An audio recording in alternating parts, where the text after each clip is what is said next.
The idea is that everybody worships something. Everybody has their dogmas. Everybody has things that they believe essentially without evidence.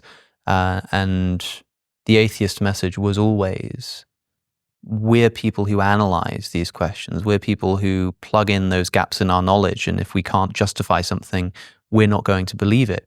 And with that, they levy this closed-minded accusation against the religious. And I guess there's one thing to say that they do it as well. Do you think that they do it more so? If you read the works of the apologetics, it's really this whole exercise in trying to grapple with that, where they say we're not believing in something just because we believe in it, and we're sticking to this really very serious attempts at trying to understand, to explain, and there's a great deal of doubt and self-doubt. So I think it is really on the other side where there is this certainty that there is nothing, and then trying to get everyone to come to the belief that there is nothing. And I'm not saying this is true for every atheist. Of course. Yeah. I mean, it's a caricature to say that Christians they all just believe without evidence and without thinking. It's like, oh, have you read the apologetics? Have you read the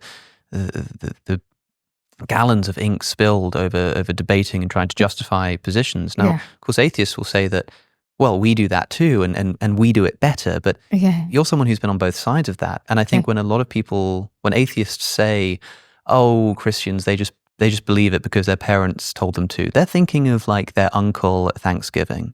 Yeah, they're not thinking of the William Lane Craigs or the Alexander Pruses of the world. They're thinking of someone that they know personally. But similarly, I know more atheists who are just atheists because, I've never seen any evidence, whatever, haven't given it much thought, than I know atheists who've sort of reasoned their way into that conclusion. I think it happens on both sides, in other words, but you're someone who's now lived both of those sides and interacted with both of those sides. And you said a second ago that you feel like more closed-mindedness comes from the atheist side than the Christian side. More closed-mindedness comes from the atheist side, and more certainty. Again, not for every atheist, but definitely if you take atheism and you turn it into an activist position, because then you're selling something. And that's what is, it's blinding, isn't it? You become so confident. And I think even a little more than confidence, there's an element of arrogance. And this is it. There's really nothing more to know or learn or find out. We have it. There's nothing. I mean, people say that that's what the Christians say. They say, I have my answer in this book, and I'm a humble Christian who has the answer to the biggest question of the universe and knows the truth, and there's no need for further inquiry because we have the scripture. It tells us the way things are.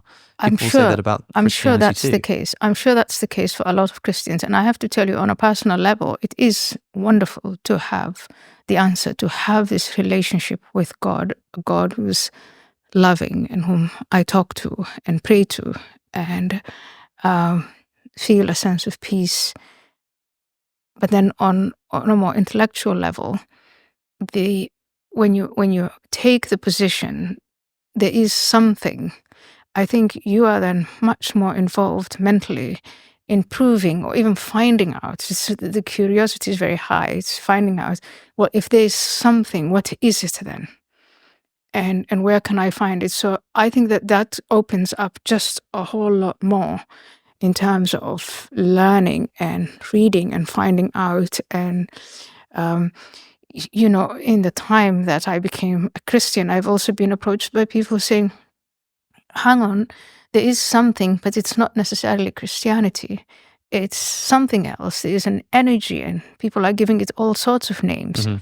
But that's, I think that stance, that mental stance, it provides for more curiosity than the position where there's nothing, I can't be bothered.